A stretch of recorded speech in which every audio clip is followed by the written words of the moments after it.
Hey, how you doing? Justin here. Today we are checking out patterns 4 and 5 of the minor pentatonic scale in fourths, and we'll talk about the different fingering options and stuff like that. Really hope that you've been through pattern 1 and the video about pattern 2 and 3 as well. A lot of those principles are going to apply to this as well, so you might not even really need to do these videos. You should be able to use your own logic and figure out what fingers might get used where, that kind of thing, because it is very much a personal decision at this kind of level of playing. It's not... I want to give you advice and show you different options and how you might think about it, but you really do have to think about how your hand feels and what way you're going to actually put them into practice. So let's get to a close-up and check them out. So here's pattern 4. Just play the scale for you up and down first of all.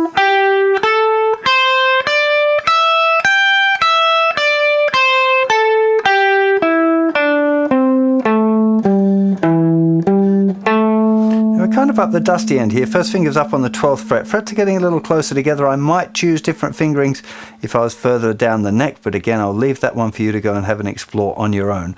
Up here, in this particular part of the neck, the fingering I'm likely to use will be first finger, roll, fourth finger, third finger, first finger, roll, third finger, roll, first, second, third, fourth, second, first. Not sure I'd use that little finger actually.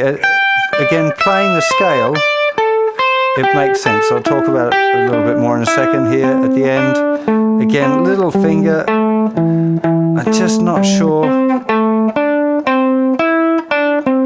I'm just not sure whether I'd ever do that in real life. I might do that with the third finger.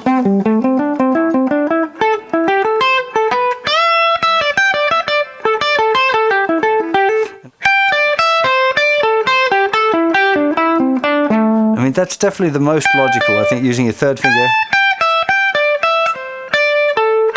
and using that 4, 3, 2, 1 fingering there. I'm just not sure I would do it.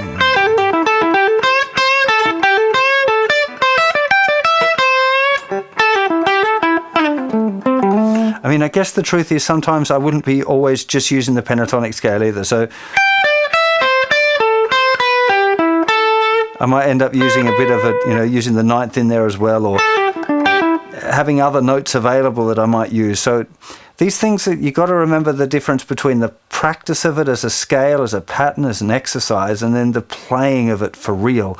And they might be different, and that's okay. Okay, so here we are for pattern 5. We'll play it in fourths, but just to revise the scale, I've got here my little finger on the 5th fret of the thicker string. So this is kind of behind the standard A minor pentatonic scale pattern. This is kind of the normal recommended fingering, but we'll talk about that more in a second. So look, I've used my little finger there for all of those notes in the 5th fret, but rolling with my little finger is really difficult, so this wouldn't be a very clever option really for me for playing fourth. So I'm much more likely to perhaps use this fingering, where my first finger's got a bit more of a stretch back. It's a bit hard to work like that, but actually once we start rolling, it's going to be a hell of a lot easier.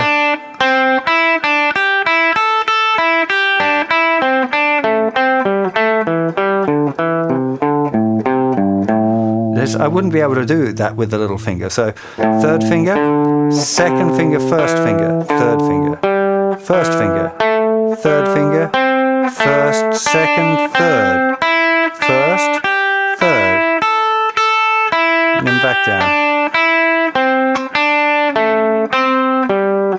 Same thing.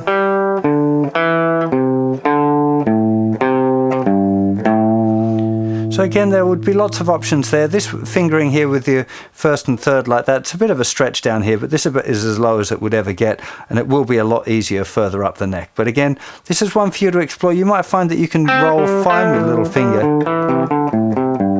In fact, can I?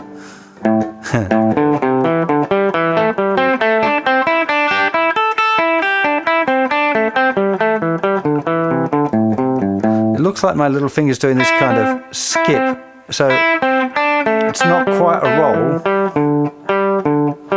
It kind of is, actually. Just going flat tip. Maybe I'm discrediting my poor little finger.